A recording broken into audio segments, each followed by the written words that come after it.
Hello, friends. The Preferred Experience Podcast, episode 19. Hitting you right in the face today. Millzer, today we got a guy on the show who is a father, a husband, an international traveler, an entrepreneur, a connoisseur of jam band music, and one of the funniest people and the kindest-hearted people you were ever going to meet in your entire life. And I know that limits it down to like 4 or 5 people in the world, right? But today's guest. Talking about that guy? This guy over here. Okay, all right. Okay, if you say so. I'm talking about Eugene Allen Sedgwick. Gene Sedgwick. Welcome to the Preferred Experience Podcast. Thank you very much. Man, you gotta have to sit up closer to the mic, otherwise nobody's going to hear what you're saying. And I'm telling you, man, people want to hear what you got to say today. Another Prattville great steps into the Preferred Experience Podcastatron 5000 today, and I'm glad it's you, man. So welcome to the show. Glad you're here. Tell us about what life is like for you right now. Man, it's great. A little chaotic, but doable, you know. Have 4 kids, a wife, and full-time job, employees, the whole 9 yards, everything that can provide you just a little bit of stress in life. But Yeah, a little bit. Also, you know, the stuff you don't run from in life. So we're very blessed. We're just moving right along and trying to feed these kids. So I got to stay busy. It's not easy feeding 6 at a time. But you know, you've come in a very, very long way in your life. You're born and raised here in Prattville, right? That's right. And you know, from early on exploits to where you are today. I mean, your story is one that we've been wanting to chronicle on the Preferred Experience for a long time, and I'm glad we got you in here today. But I want to start in 2007 when life really started to change for you, because that's when you married Jessica Sedgwick. That's right. Yeah, she was definitely a turning point in my life. That's correct. And you know, the 3 men sitting at this table right now, you, me, and the Millzer there, we've got some great wives. No. Millzer's wife, Amy, my wife, Jen, your wife, Jess. I mean, these women keep us on our toes. No doubt. They keep us scheduled. They keep us striving to be better. I mean, Keep us spelling correctly. Exactly. In my sense. Exactly. Or posting correctly. You know, like or do not post. Yeah, that's it. I mean, if one thing Jennifer is for me is a Facebook stop guard. Like, what are you about to post? Let me see that. Can I post this, baby? No, don't post that. Do not post that. Why not? Well, here's why. Why. X, Y, Z is why. Oh, I didn't think about that. You're right. Yeah. You know, they have like a sixth sense that we don't have when it comes to that kind of stuff. Guys' first instinct is to go ahead and get it out there, get it off your chest. But 9 times out of 10, it's probably better just to sit back. Behind every good man is an even greater woman, and we're all living proof of that in here in this room. That's right. So, my wife and your wife have worked together at the Y for many, many years, and that's how you and I met. Actually, that's right. 2009 at the YMCA annual board meeting in the gym at the Bradford branch. Jen and Jess are sitting together, and so naturally we're sitting next to them. You come over and you say, "Hey, you're Will, right?" I was like, "Mm-hmm. Who are you?" Yeah. Because I'm Gene. I'm Jessica's husband. It's like, "Oh, I heard about you." He goes, I remember the wedding at RTJ and everything." Like, yeah. And then you said, "Hey, man, some things have changed in my life, and I want to start giving back." And you work with the teens at the Y and the Leaders Club program, and I think I want to help work with the kids. Yep. And those were famous last words, brother. Oh yeah, the rest is history, right? Man, that's all. You're the right person to speak to that night. Well, I'm telling you, when you stepped up into that and said you want to have an impact on kids, want to give back, something happened to make you want to step into that role. Talk about the moment that that you went, you know what? I've got to change. I'm going to give back. I'm going to be a different person. Fill us in on that a little bit, because people need to hear this. Yeah, well, I appreciate you having me on and interested in my story. I hope everybody else can have a little light on it too. But growing up in Prattville, everything was absolutely perfect, I thought, until some trials and tribulations started happening with my mom, and she got sick, and basically started blaming the world for that, drifting off course, throwing away a baseball career, throwing away just about really everything in life, to be honest with you. And just running from a problem that was unescapable. Yeah. And didn't really know the right thing to do. I was not a godly man. And if I was a godly man, if I was godly, if I knew much about Jesus as I would do now, I probably would not have drifted. I would not have drifted off the course. But I drifted off course. So 2014, I'm playing baseball, and I get the word that my mom's had a little accident and what have you, and things just completely went downhill from there. So I started running from that situation, and I met you in 2009 and started running from that situation in 1992.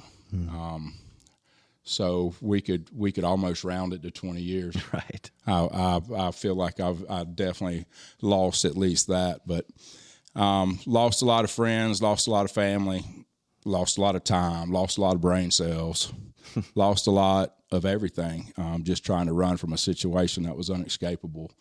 But, in 2007, I met Jessica, and things just started turning around. I never really let a girl or a lady after losing your mom, you don't let women come back. I just didn't let girlfriends. Defense goes up. Yeah, I just didn't allow girls to get close, Mm-hmm. So I pushed everybody away. Every single beautiful, sweet woman that came into my life, and they were all kind. I love human beings.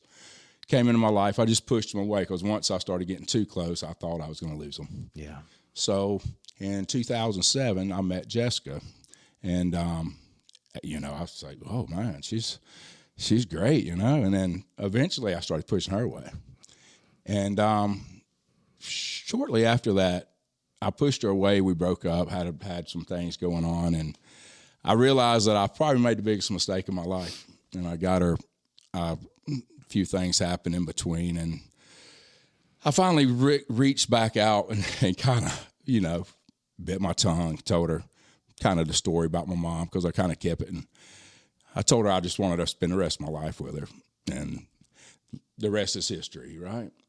So, that was 16 years ago, and still emotional about it today. Yeah, it's a deep thing, because I took for so long. Like I wished if anybody out there can get the message, life is gonna throw as many curveballs at you as it can.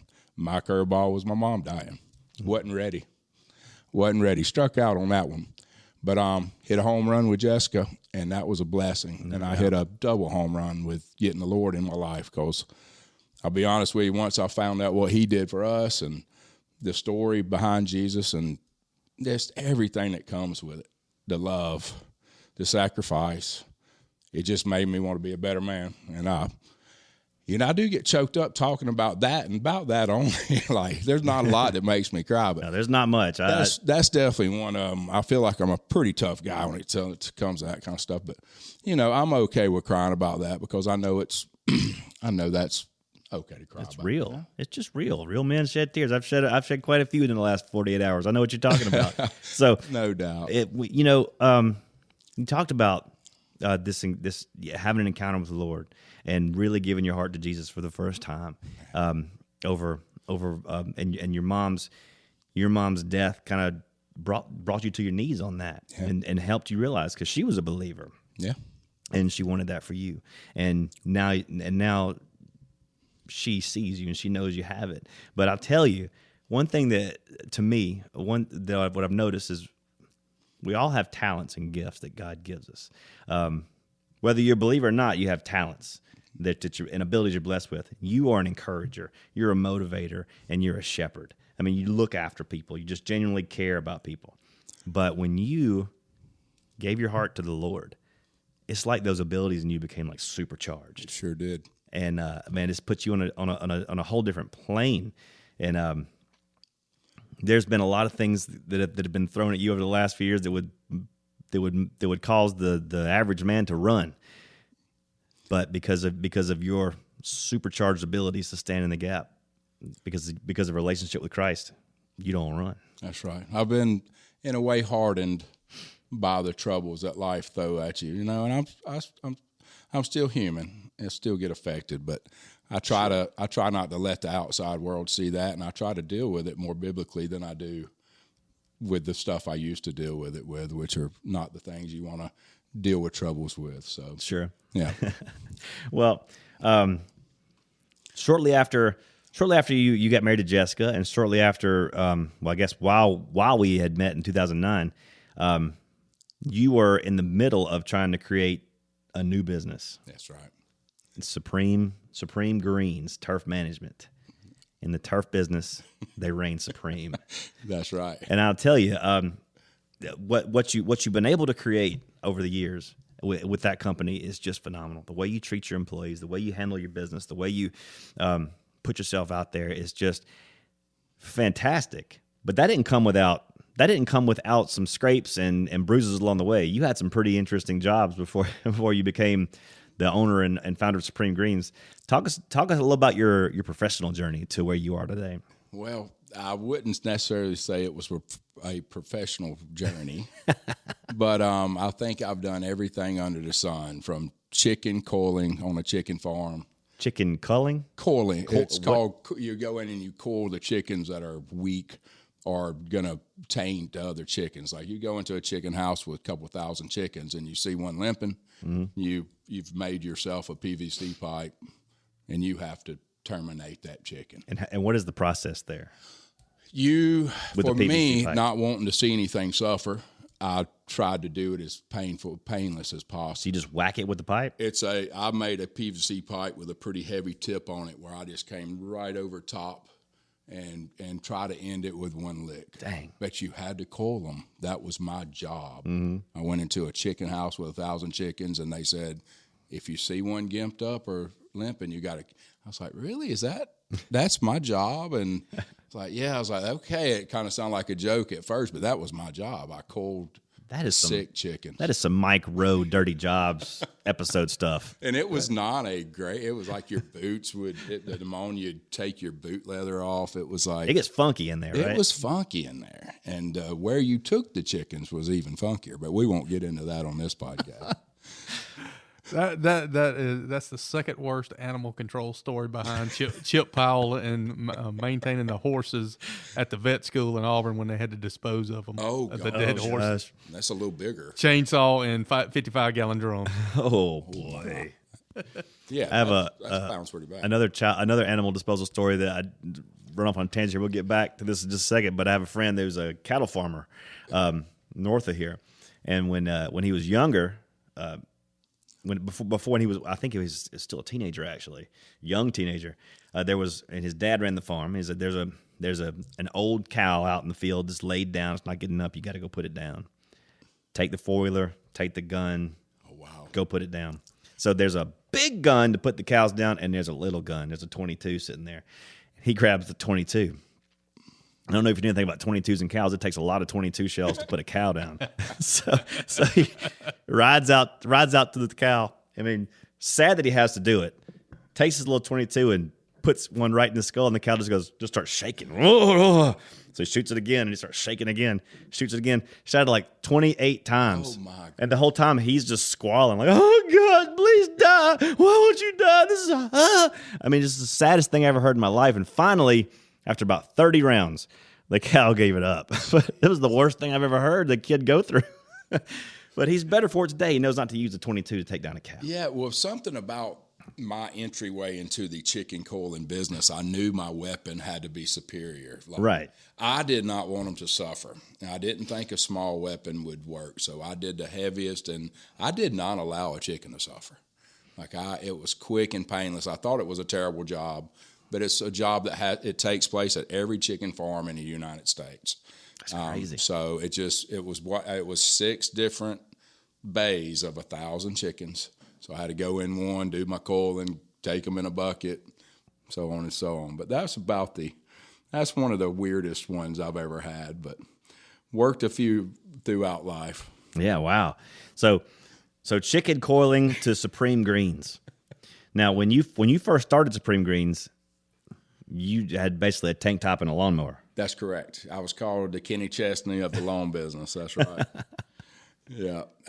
My buddy Jody Cavers, he works for a big company in QC Scapes now, but he came down to visit me one time. He was letting me subcontract out this apartment complex, my first big gig, and he pulls up on me, and I got my tank top on and rough blue jeans, and he jumps out and says, "Dadgum, Kenny Chesney, you got it taken care of today." And ever since then, I wore a collared shirt, and I was like, well, your appearance is pretty big when you're trying to run a business, and I was more concerned about the heat. Yeah, and so you can buy shirts that aren't hot, and they don't have to be cut offs. I found out, so that was a nice experience. Quickly found that out that there are non-cut off shirts that are quite comfortable. We were like as little as possible, like we wore. But when I got called Kenny Chesney, although I love the artist, Kenny Chesney is a great artist. I just did not want to be called Kenny Chesney, right? So never again did I wear a tank top to work. I even had tank tops with Supreme Greens logos on them. You threw those all out. Custom made, man. Custom made tank tops.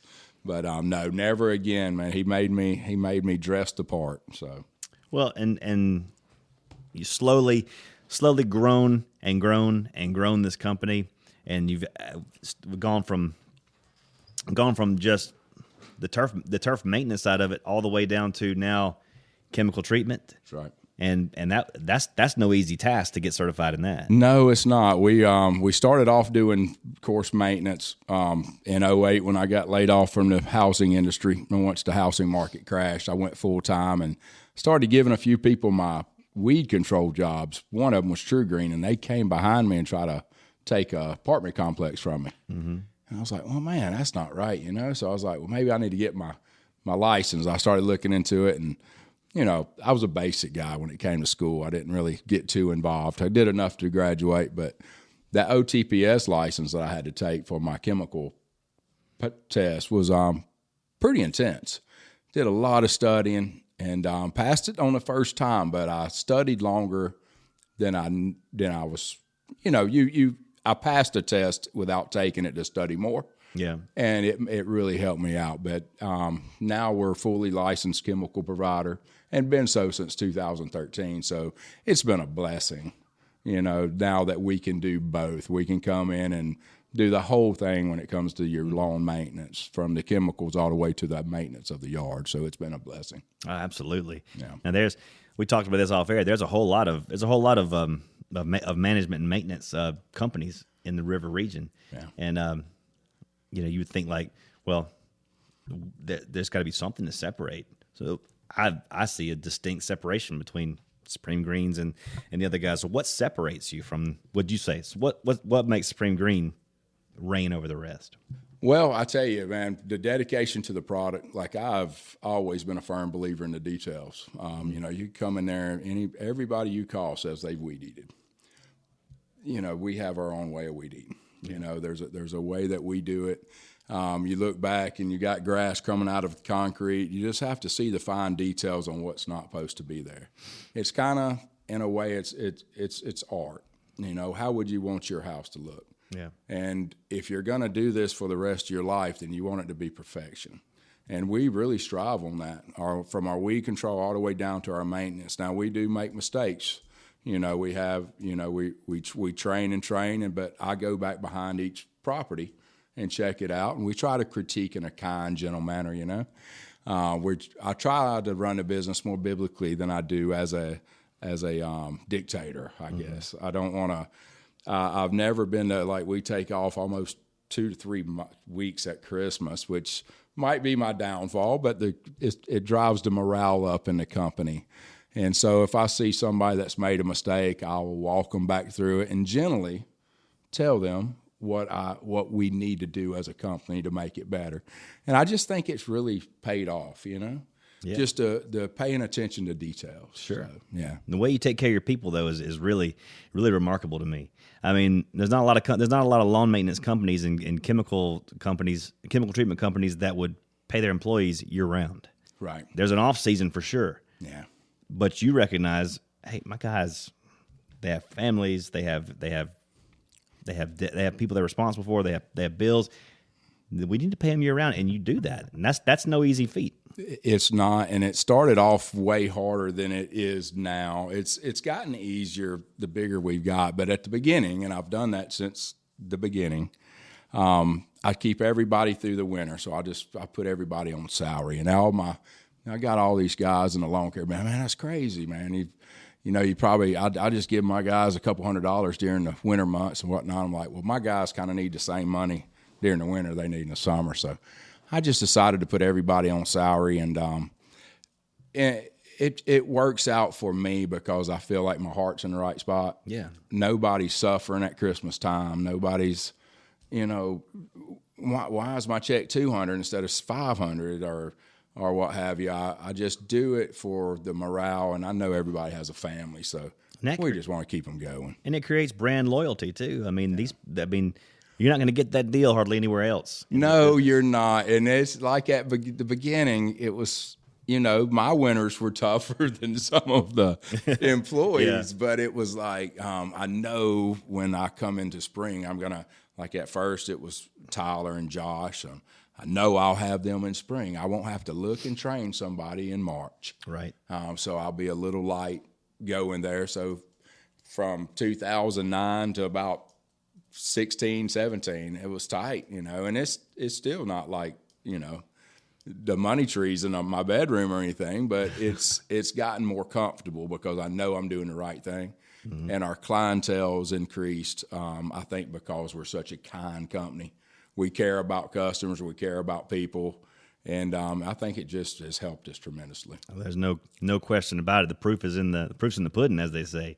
I mean, it's a testament to a guy that sees it for more than just a company, dollars and cents. It's people that make the difference, and you see that, and it shows.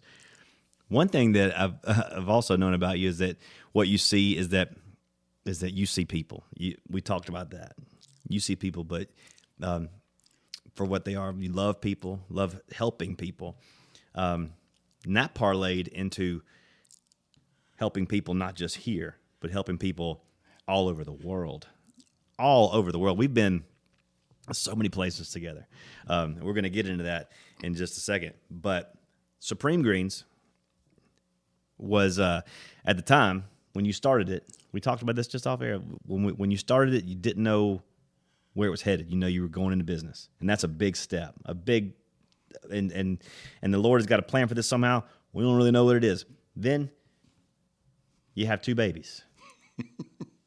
Little Taylor, then little Jesse, who my little Libby is going to marry one day. Oh, yeah, for sure. You ask them both. Oh, gosh. Yeah. Well, I'd say this. Jesse told her the other day that if he didn't know her, if he didn't know Libby, that he would want to marry Jennifer Ortega. That is the person that plays Wednesday on the Netflix series. Oh, my gosh. The stuff that comes out of that kid's hilarious. Such a cute kid. So you've got this tight little family of four now, and life is good.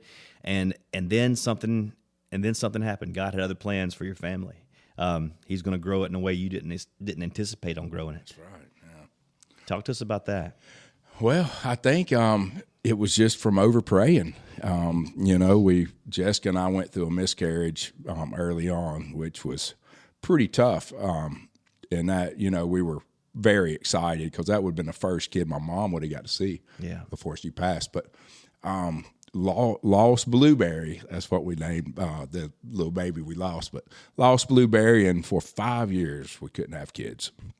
So it was like, I don't know, it was kind of hard. You'd go to church and they would have the baby dedications and stuff like that, and you just roll with it, and I know Jessica was, I take things, I don't know, like I said, I'm not a hardened I'm hardened by some of the things in life that it throws at you, because I learned from probably the worst thing when your mom dies. So I try not to let it just eat me. I was like, one day it's going to happen.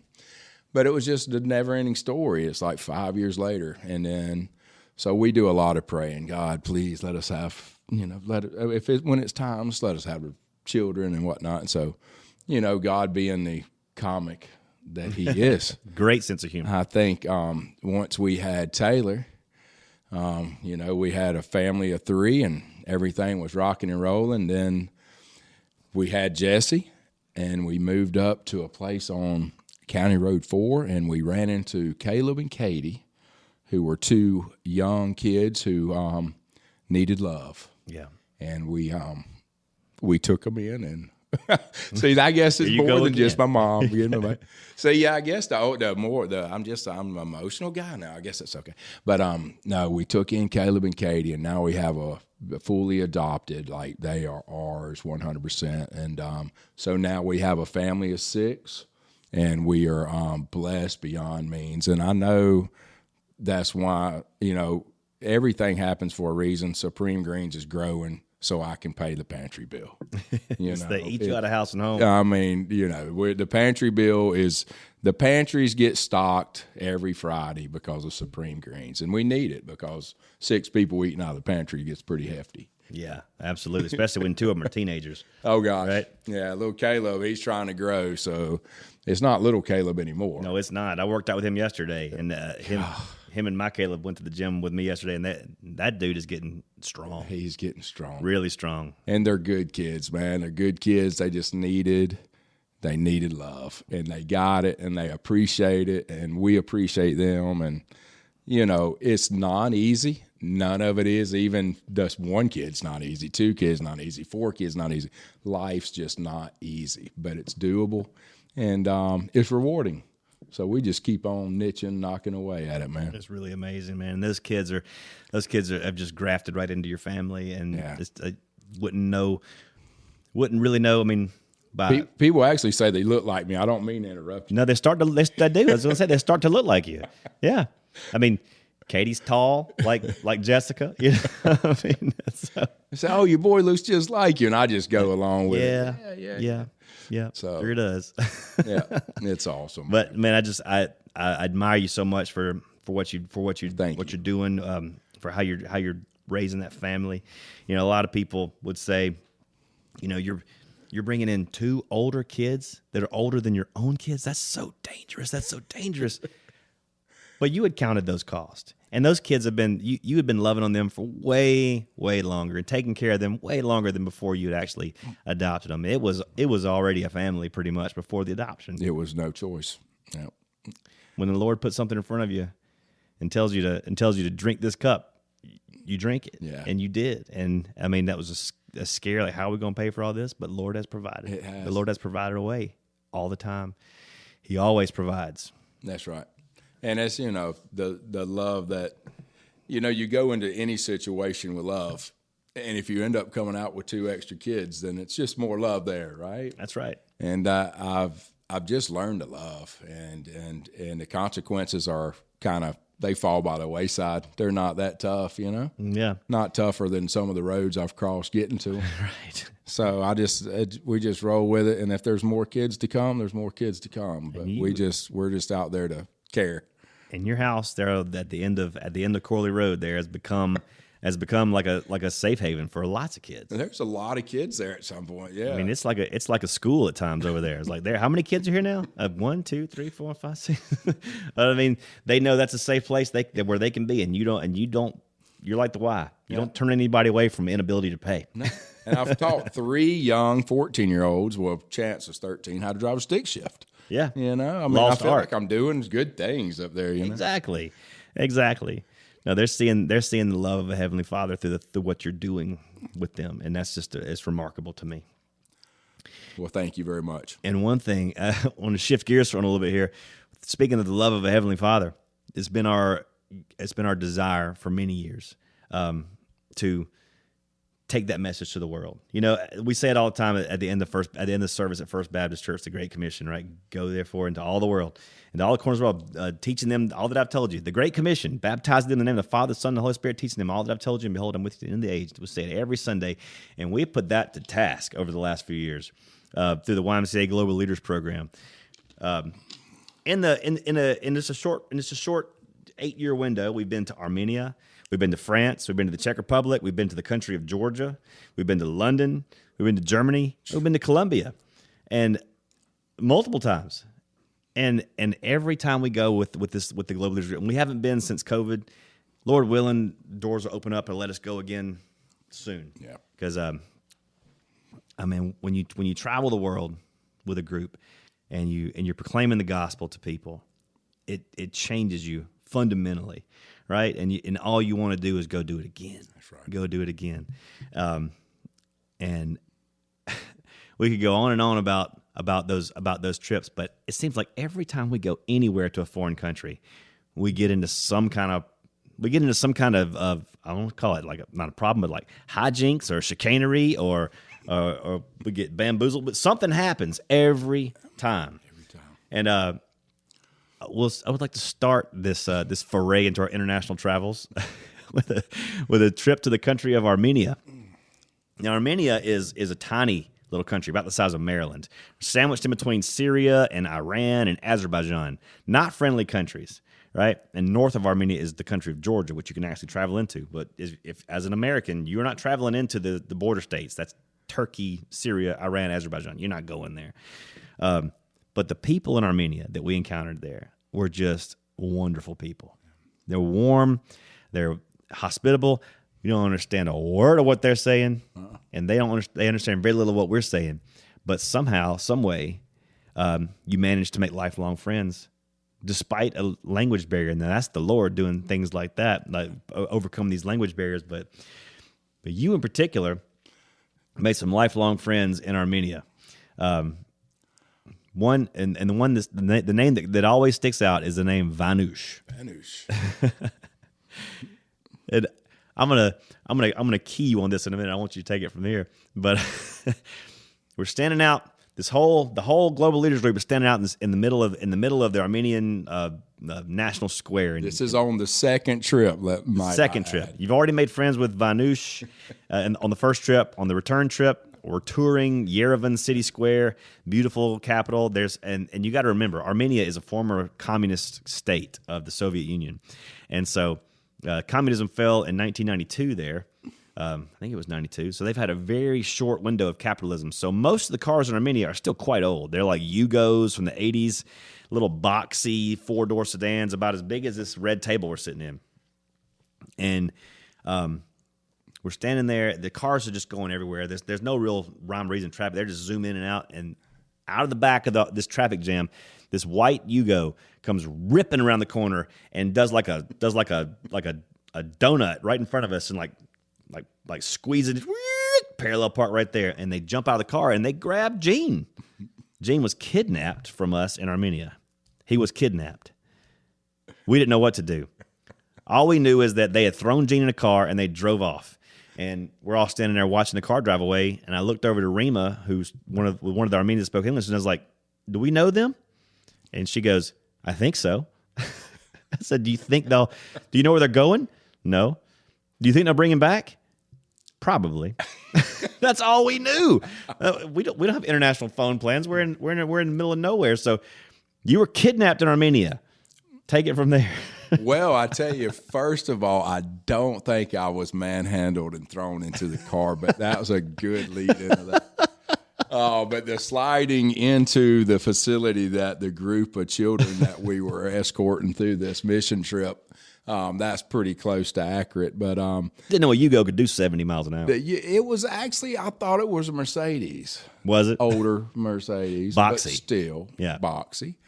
But my buddy Vanush that I had met on the first trip to Armenia was the leader of that posse that grabbed me and took me to their fine Georgianian restaurant in Armenia that nobody could speak to me, but they smoked a bunch of cigarettes and blew it in my face and laughed, and we laughed, and It's like you say, it has to be in order for us to understand each other has to be biblical. Mm-hmm. Because Vanush and I we have no idea each other's language, but we understand each other through the basic of 4 to 10 words.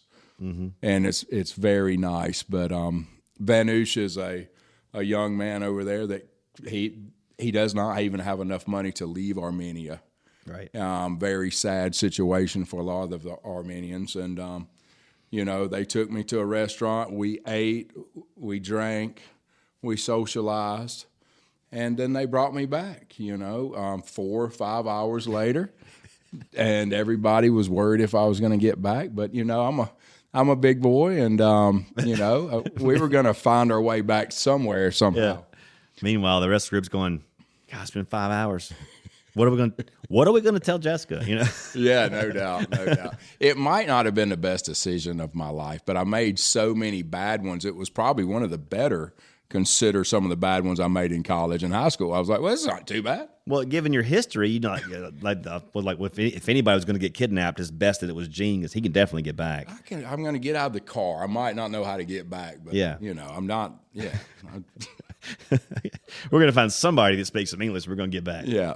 But it was good times. And Vanush, man, what a great young man. I still to this day help him out with a number of different things throughout life, and we still stay in contact. Great human beings over there. Love the Armenian people. They are right now still under attack, getting bombed in the northern part of Armenia by the Turkish, and it's they have a rough life. We take for granted a lot of things that we go through, but those guys have a really tough time what they're going through right now. But I'm glad I got to meet them. The mission trips are such a blessing in so many ways, and that's one of them. Mm-hmm. Yeah. But they don't come. Getting to Armenia does not come without its share of prevails and dang near tragedies sometimes. Because let me tell you, you can't get there from here. You go to Atlanta, and then you head to either Frankfurt or Vienna or Paris, and then there's another 5-hour flight from there into Yerevan. Difficult, to say the least. But the most difficulty we ever had getting there was when we had to go through Charles de Gaulle Airport in Paris, France. Wow. That was horrible. Terrible. There was about a day and a half layover in Paris, and we set it up that way so we could see Paris. So we could take the kids to see Paris and show them all the sights, and before we head over into Armenia. And the first mistake we made was getting on a Parisian commuter train with an infant. Worst experience ever in transportation. How old was the baby that's at this point? Taylor might have been 1. Taylor might have been a year old. Sweet little baby Taylor. And we get on what looks like a normal Paris commuter train. Was not. It was in the middle of a heat wave, and there's no air conditioning in Paris because they don't believe that it gets hot there. It was 95 degrees, and we're in this aluminum can with all the windows shut down, and you can't open them, and it is boiling in there. And people are in there shoulder to shoulder, nose to nose. You can't even get a breath in. And all of a sudden, I look over from the side, and I see little Taylor being hoisted up in the air on like crowd surfing, trying to get the baby some air. And you finally had to just bail on it. Yeah. And walk the rest of the way. We got out in I'm not even the right spot and just had to get air. Yeah.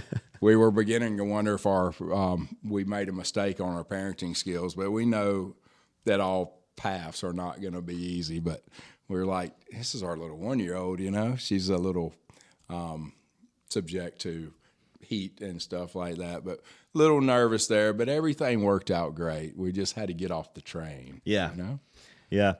We're staying at a hotel that night for the layover, and we ended up separated from the hotel by about 3 blocks, but it was getting late at night because we went to see the Eiffel Tower and everything and see it at night and have crepes underneath the towers like that's what they tell you to do, right? So we're 3 blocks from the hotel, but there's no walking path to the hotel. So you got to find some kind of cab because it's like basically the French interstate right up underneath you. Dangerous. dangerous walking. This lady, no, you can't walk it. You got to find a cab. Well, all the cabs shut down at like 10 o'clock. And so found a Lebanese like private cab driver who's just hanging out where we were hanging. He's like, you want to go 3 blocks over? That's going to be 60 euro. 60 euro is like $85. And you remember David McDowell was with us on that trip. Big Dave. And none of us had like a lot. We had changed most of our currency into dram because we were heading to Armenia. That's their currency. Only a few euros between us all. And somehow or another, we came up with the euros to get us from this place over to Indiegogo Hotel where we were staying. And David McDowell was so mad. He was so mad. And he gathered all the group together. And he goes, if any of y'all ever come back to this place ever again, I'll kill you myself. So mad. Well, we did get there, though. We got to the hotel, got on the plane to Armenia 3.0, fantastic success. Coming back into Charles de Gaulle Airport, we get there with a 4-hour layover, plenty of time to figure out to get into the international terminal, checked in, get on our Air France flight back to Atlanta. We've got a kid with us on that trip that is about to start that has to report to West Point Military Academy the next day. All right, he has been accepted into West Point. If he misses the day he's supposed to be there, he don't get to go. Like it, I don't know if you know about West Point. It is not easy to get there. Like any of the service academies, Air Force, Annapolis, and the Naval Academy or West Point, it takes an act of Congress literally to get in, and he got in. And we about jeopardized that. He just about lost his appointment because of us. Not because of us, because of Air France. Sure. So I would caveat this next what I'm about to say with this statement. Air France is horrible. It's horrible. You might think Southwest has had their problems. It's not like Air France, especially the Charles de Gaulle Airport. So we're in this line forever. We're there 4 hours in advance, and the line just is moving like turtles. It's not moving fast at all. And we finally get up to the point where we're supposed to check in, and we've got like an hour before the plane takes off now. Been in that line forever. And so Jennifer, my wife, bless her heart, sweet little Jennifer, goes up to the desk, and she's checking everybody in.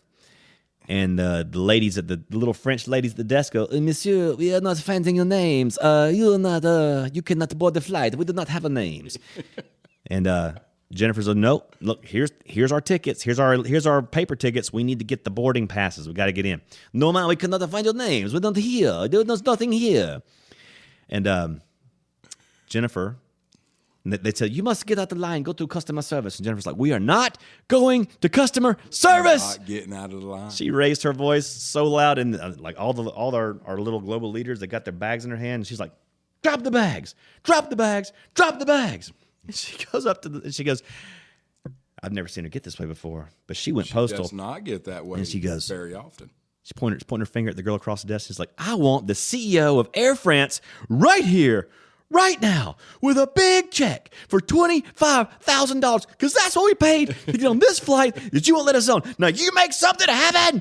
And she goes, "Well, monsieur, look at we see your names now. You may go." Just like that. As soon as an American lost their cool, the Frenchies gave away, which is very, very symbolic. I was about to say that's commonplace, man. Come on, very commonplace, very commonplace. So they caved. They let us go, and as soon as we got the tickets, like the plane was going to leave in like 30 minutes. It was long, and she turns to Ken, is like the West Point kid, is like, "You run, you cannot miss it. We can, you can't. Now you go." And so Ken is like, he's gone. He's gone. He is lightning out of there, and he can run like a gazelle anyway. He was gone. He was like, "Forget y'all. I'm going to West Point. Have a good life." Yep. And he has had a good life. He has had a wonderful life. The dude is like exceptional, exceptional American. We finally make our way down. We got babies with us. We got Taylor with us. We make our way to the Air France, the jetway to get on, and they're scanning the ticket. Everybody's going. You've got Taylor under your arm. Scan the ticket, Monsieur. The baby. Right?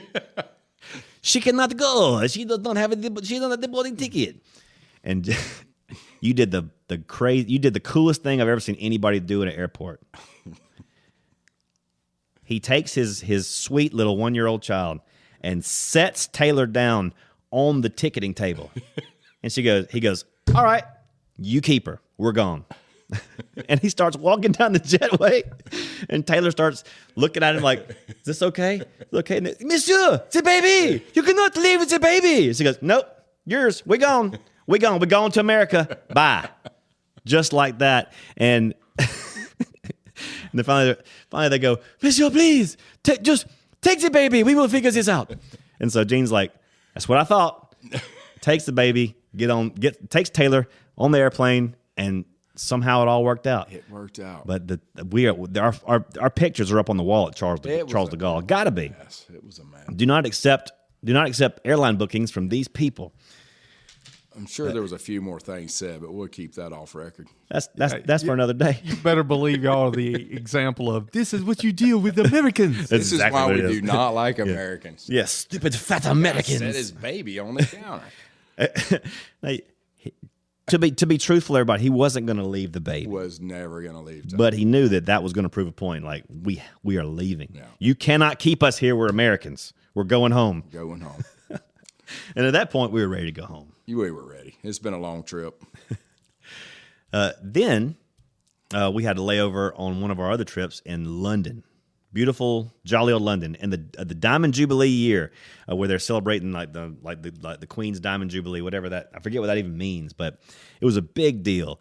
And we had no sleep on a red-eye flight over to London, and we go straight from the plane onto a tour bus where they're going to take us around and show us the sights of London. And we had We were all sleeping. We had a sweet little tour guide named Vicky, and she had this sweet little British accent. Hello, everyone. Thank you for coming. My name's Vicky, and it's a pleasure to be your tour guide. And we're all just sacked out in the bus asleep. And she's God bless her. She did so good. Jennifer kept nudging me, like, stay awake. I was like, I can't hold my eyes open. And I looked over at Gene, and Gene and Jessica are head on each other's shoulders. They're trying to stay awake too. Every time the bus stopped, we wake up, get out, walk around. But there was one particular incident that let me know that Gene Sedgwick is a shepherd of people and a respecter of women, and does not take kindly to you disrespecting a woman ever. He brings this up at many social gatherings. It was such a great moment because, well, here we are in London. We step out. The bus parks. I mean, there's people everywhere. We step out off the bus. And as soon as we step off the bus, Vicky's the first one off. Sweet little Vicky, the first one off. Sweet Vicky. Sweet little British Vicky. This cab driver pulls up, another cab driver, in an authentic yellow cab, and he is Arabic, full on.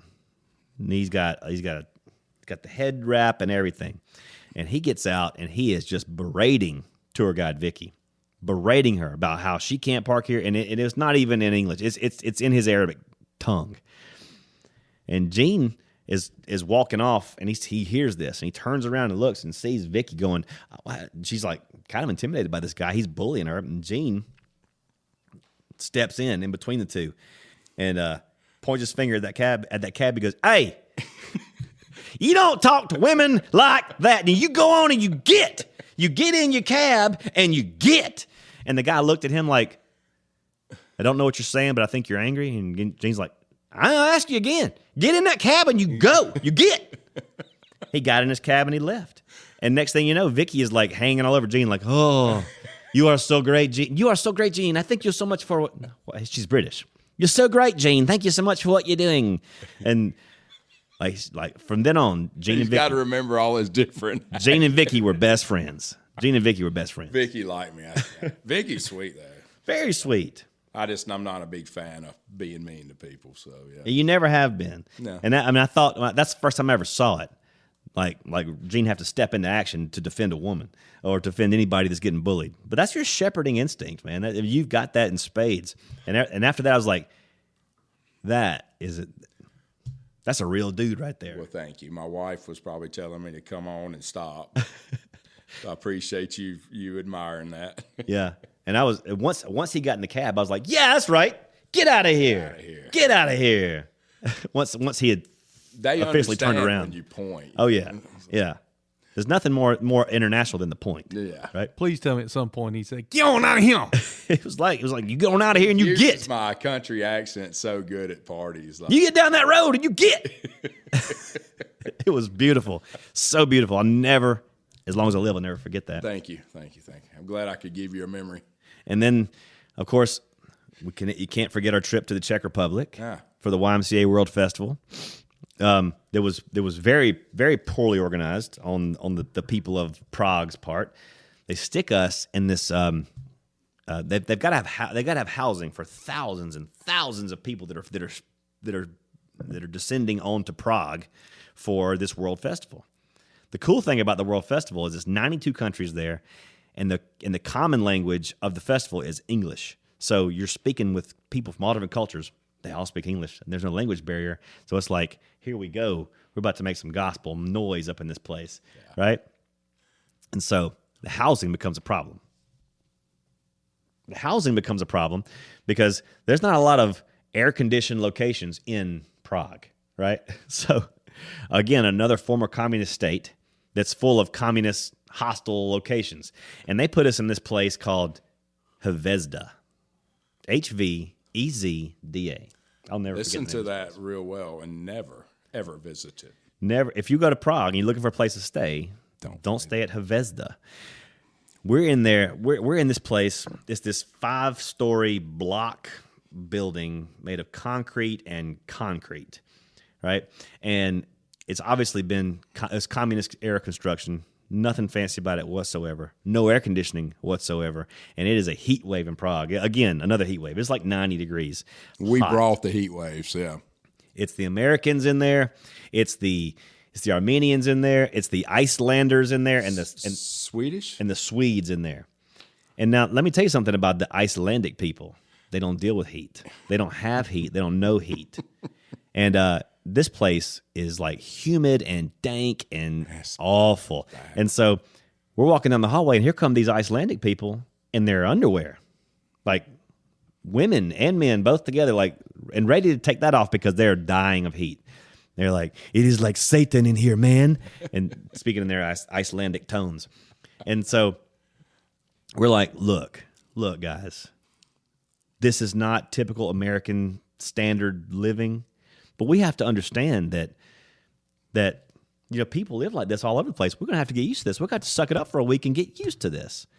And so we said, fine, we will. So we unloaded our stuff at Hvezda in these awful gulag style rooms. Head over to the festival for the first night, and during the festival came like a sure enough southeastern thunderstorm, like the kind we saw yesterday. Massive thunderstorm. Bad. Blowing tents over. Bad. They don't have that there. This was another rarity because of the heat wave. So we had thrown all the windows open at Hvezda. Thrown them all open because we got to get air circulating. We come in back to Hvezda and everything is soaking wet. There's 3 inches of water in the floors, on the beds, everything. And so this is where Jen and Jessica spring to action again with their YMCA contacts. Yes. Thank God the YMCA of Spring Hill was there, and we had a USA contact there, and they pulled us out of that place into like what was like a 4-star hotel. It was a 20-star hotel after staying the night in that. It could have been a Motel 6, but it would have been a super quality motel. So nice. Spent the rest of that time, got out of there pretty unscathed, but Hvezda, avoided at all cost. It was horrible. It was bad. It was really horrible. Well, we did these forays into the English, into the European countries for a while. Then it's like, okay, time for a change of pace. Let's go south of the border. We established a relationship with the YMCA of Colombia.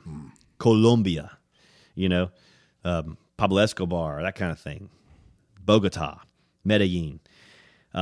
We were going to be working with the YMCA in their ongoing effort to educate and refuge the people that have lost families and lost houses over the cartel wars and the Liberation Republic Army or something like that, LRA, whatever that. I think that's what it is. And so we're in Colombia now, in the jungles of Colombia, outside Bogota.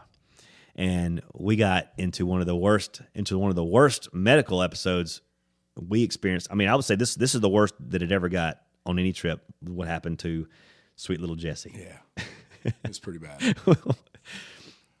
We're at this old mission post schoolyard, and there's a playground there, And so Libby and Caleb and Jesse and Taylor, they're all just littles right now. Jesse's probably, 3 right now? 3, yeah. They're all they're playing on the playground, playing on the jungle gyms. What we didn't realize is like, okay, Columbia doesn't have the ADA and safety fall standards that we have on our playgrounds here. There's no rubber flooring. There's nothing. Underneath this jungle gym, it's just bricks. It's just bricks. Hard, yeah. Little Jesse falls through the cracks of the jungle gym, head first into the bricks. And we're like, wow, he might have a concussion. We need to go through the concussion protocol. But we come to find that it was worse than that. Yeah. I mean, Jen's on the phone with the insurance guy with the Y, trying to get situated. We're going to go to a hospital to get Jesse checked out, and guys like, yeah, as long as he's not throwing up, he should be okay. And as soon as he does that, Jesse's like, blah! He's like throwing up everywhere. It's like, oh my gosh, hurry! So come to find out, Jesse has a cracked skull. Yeah. The X-rays showed that. Amazingly, he recovered like quickly. And there was something to be said about the translator that was with you that night. You stayed all night in a Colombian hospital with what was his name? Danny. With Danny the Colombian. Oh, if it wasn't for Danny, it would have been a mess. When you go into these places and you put yourself out there, things happen. Things happen, and we have some of it's funny, some of it's sad, some of it's scary as all get out. But the Lord is with us on every step of those trips, and it's just been remarkable. Like, I mean, you can come out of that knowing that your son cracked his skull, but the story is, let me tell you about Danny. Let me tell you how great Danny was. He stayed with us the entire time, and miraculously Jesse healed so quick. That's right. So quick. I mean, that's not a quick heal, and Jesse was back on his feet like it didn't happen in 2 days. Very scary moment for our parents, new parents. Yeah. Foreign country, shiesty hospitals. Now, I say shiesty. The actual doctor that we ran into, very knowledgeable, but the language barrier was tough. Danny helped us through that. But to have your son with a cracked skull hours away from any hospital, throwing up, mom crying. Yeah. It was rough. Yeah. But it was... mission work isn't easy. No, it's rewarding, but the end was the reward. Yeah, we in those moments when that's happening, you're like, I'm never coming back. What are we doing here? Why, we should never have come. We shouldn't have done this. I told you we shouldn't have done this. Why are we so far away from a hospital? Yeah, and then we shouldn't have put our kids in this danger. But the stories that our children have now from coming through that, right? I mean, they've seen things that most kids our age may never see, as even all through life. It gives them a fresh perspective about what need really is, about what suffering really is, about how good things really are here. Sure. Even though sometimes we want to complain about how things are here and how much things cost, it ain't like that everywhere else. No. This is the highest standard of living the world has ever known right here in this country. Yeah. And I don't know, just get a fresh perspective of how blessed we really are to be living in this country and having the people around us that we have around us. That's a fact. Well, Gene, we've covered a lot of bases. Yes, sir. Covered a lot of bases between here and there in the last hour or so. But man, you've just been such a good friend to me, and I wanted to have you on here because the stories that you have and the story that continues to be unfolding in your life is something that just blesses the pants off me and so many people that hear this. So I mean, I just love you, man, and I love you too. I'm excited about what's in store for you, about what's coming up next for you, and how your company continues to grow and how you use that to honor God with all that you do. Thank you. And all that you have, and God's just going to keep giving it back to you. Yes, sir. So now I'd like to treat you with something that every guest of the Preferred Experience podcast gets. Okay. And that is a trip down Poetic Justice Lane with Chip Powell. Now, this is a classic Chip Powell Poetic Justice Minute today. I'm going to let Millzer introduce it. Yeah, just an old classic of Chip Powell's. It's hunting season, so if there's the one thing that would deter Chip from making his poetic regular rounds would be deer hunting. Well, let's just Correct. be honest. That's the one thing that drives the man. Which that's really what he's really doing But what he's really doing is sitting in that deer stand with his little journal. with his little journal and writing, constantly writing poetry. You ought to see this little book, folks. It's amazing. I mean, he says he carries a gun out there. I think it's just more like a pen. It's a pen. It's a Because pen and a journal. I never see him on Facebook with a picture of a deer No. that he's killed. Everybody else goes with him, kills one, but Not him. Chip never does. He's got his little layer of poetry. So I think it may be a front. It may be a front to you. Some of the most peaceful places are in a deer stand. So maybe That's correct. That's the poetry. Well, for you, it's a duck blind. Yeah, maybe. But anyway, with that said, we just got us a classic Chip Powell episode of Poetic Justice. All right. Welcome to another episode of Poetic Justice. I'm your host, Chip Powell. We've been talking lately about my co-host joining us, but I understand he was at a Pensacola Poetry Fest this past week, and this week he's actually in another poetic festival in Saskatchewan. But he'll be joining us hopefully next week. The guy loves poetry. And that's what Poetic Justice is. It's a celebration of the beautiful art of poetry. Today we come with the 19th century superstar poet, Emily Dickinson. I know y'all all think you know who she is, but I'm going to break it down the way that we do on this show. The name of it is, it doesn't sound, when I announce the title, it doesn't sound exciting. And again, I apologize before I get started. This is another dark poem. And I've got to get away from the darkness. But my co-host is going to add to the light, I think so. But this is called, I Heard a Fly Buzz. I heard a fly buzz when I died.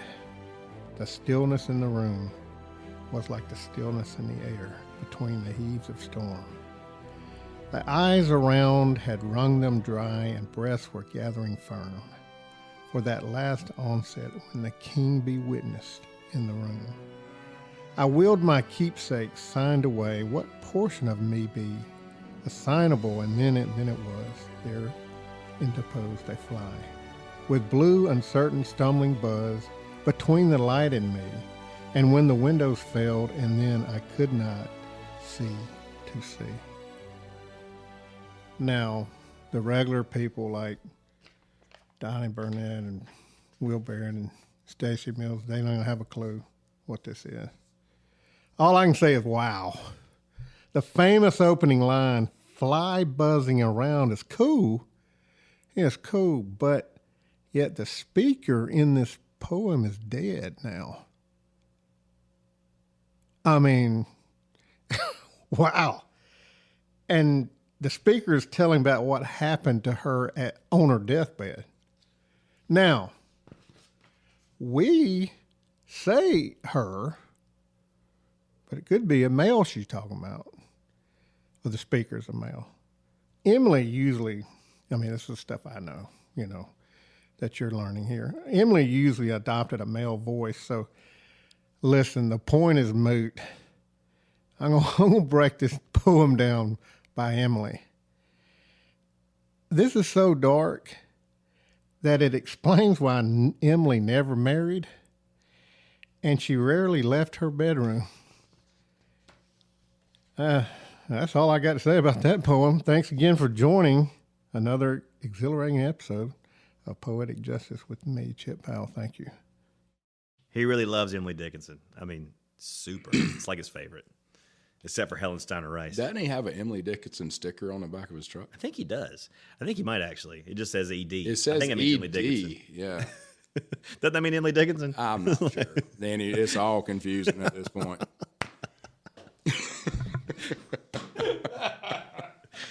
Oh, man. All right.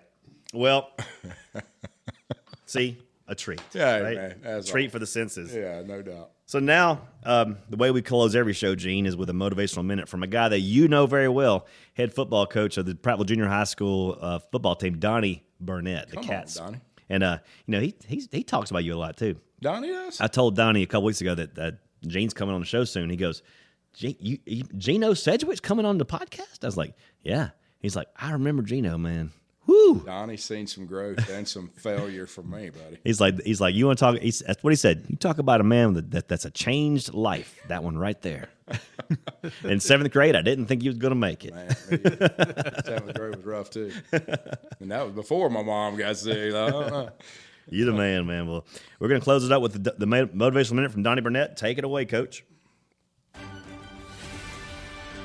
This is Coach Donny Burnett, and here's today's Motivational Minute. Be miserable or motivate yourself. Whatever has to be done, it's always your choice. If you change the way you look at things, the things you look at change. This is Coach Donny Burnett, and that's today's Motivational Minute.